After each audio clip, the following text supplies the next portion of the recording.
He awoke to a woman's voice calling him Vandalu. He was born a baby in this lifetime. He tried to understand what was going on around him. He determined that this location was called Lambda, and the woman in front of him is his mother in this life. He preferred being known as Vandalu to being recognized by a codename, as in his previous life. He noticed that his skin color was different from his mother's. He inherited the color of his skin from his father. In this world, there were many races, including his mother Darsha, who was a dark elf, and he wondered what his father's race was. She showered Vandalia with love, and he enjoyed it. She complimented him when she noticed he could sit on his own. She always said he resembled his father, which piqued his interest in learning more about him. He had never received compliments from anyone in his previous life, so receiving them from his mother Darsha made him happy. He attempted to crawl in order to receive more compliments, but failed because his baby muscles had not yet developed sufficiently. She began to wonder about his social standing, given his intelligence. He heard her and attempted to verify it. Suddenly, the status window appeared in front of his face, and he reviewed his current stats. He discovered that his father was a vampire, and that his race was Dampier, a half-blooded branch of the vampire race. After learning these facts, he realized why the area around him resembled a cave, and there had been no visitors since he was born. He was everyone's target because he had vampire blood, and his mother did everything she could to keep him safe.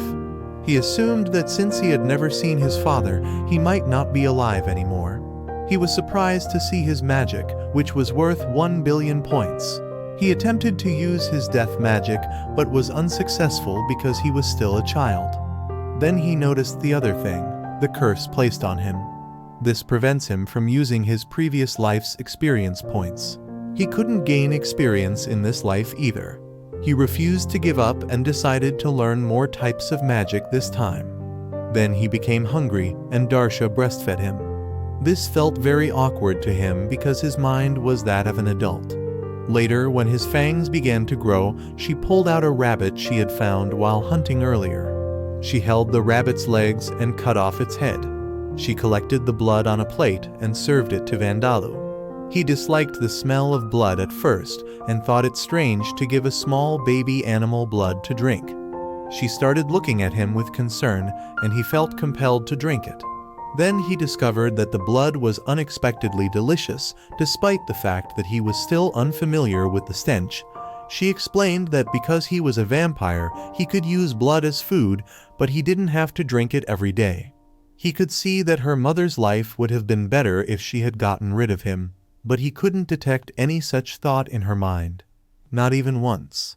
When she attempted to deal with the insects, Vandalu used his magic, gaining the ability microorganism elimination. She called him a genius for being able to use magic at such a young age and praised him, making him feel good because she was proud of him. But he still harbored vengeful thoughts toward others. Then he concluded that God's decision to send him here to develop Lambda was more reasonable than seeking vengeance. He knew that even if he found a way to break the curse, God would send others here to kill him again, and fighting them was unavoidable. Darsha tried to tickle him to make him laugh, but he couldn't cry or laugh because it was part of the curse, but he was relieved to hear how much she loved her child. The next day, she took him to the gate and tested his resistance to sunlight. She was relieved he didn't have a vampire weakness, but he'd still be everyone's target in the outside world. Then she took him outside for some fresh air. He remembered how he had always been confined in a closed space in his previous life, but now that he was outside, the sunlight, trees, birds, sky, and weather made him cry. Darsha drew him closer, assuring him that everything was fine and that he could return to her hometown Dark Elf Village. He would have complete freedom to do whatever he wanted. He kept crying with joy because he adored his mother Darsha's kindness and warmth. Now, the curse of being unable to express emotions was more painful than he had anticipated. He felt that if she stayed with him, she would be in danger. So when the time came, he would tell her everything, even if it meant moving away from her.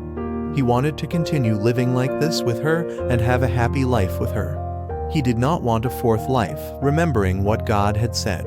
He did not want to die in this life and preferred to live with his mother until the end of his life. The next day, she told him she needed to go out for a while, so he should wait for her. He usually practiced death magic in secret to prepare for his life here. But after she left today, she never returned, no matter how long he waited. He slept, and the next day, his mother Darsha was still not home. He considered going outside to check. Otherwise, he would die of starvation at this point. He performed death magic on the rabbit. He could use undead summoning magic to capture spirits circling nearby and transfer them to a corpse. However, at his current level, he could only move them around. He used his magic on various items in the house before drinking the rabbit blood and prepared to go outside. He emerged in a baby swing box carried by some skeleton soldiers. He formed his own small army and used insects to learn about his surroundings before setting out, and it helped him get to town. He noticed the guards stationed at the gates, and if he led the monsters there, he'd be in trouble. He moved forward with the skeleton monkey, telling others to stay out until he signaled them. He went around the wall, using death magic on one of the bricks to create a small hole in it for himself. He entered the town this way and spread out his insects to gather as much information as possible about his mother. He soon confronted a human soul and inquired whether he had seen a dark elf with blonde and long hair. The soul informed him that she was in the town square, and he dashed towards it. There, he discovered his mother, but in the form of a soul. He was shocked to learn that his mother had died and couldn't believe how it happened. Darsha could hear Vandalu's voice because he could communicate with the dead spirits. He was very sad and asked what had happened to her. She explained that she was trying to hide him in the elf village, but the church discovered her and surrounded her as soon as she arrived. He knew they had killed her when he saw the wounds and injuries on her body.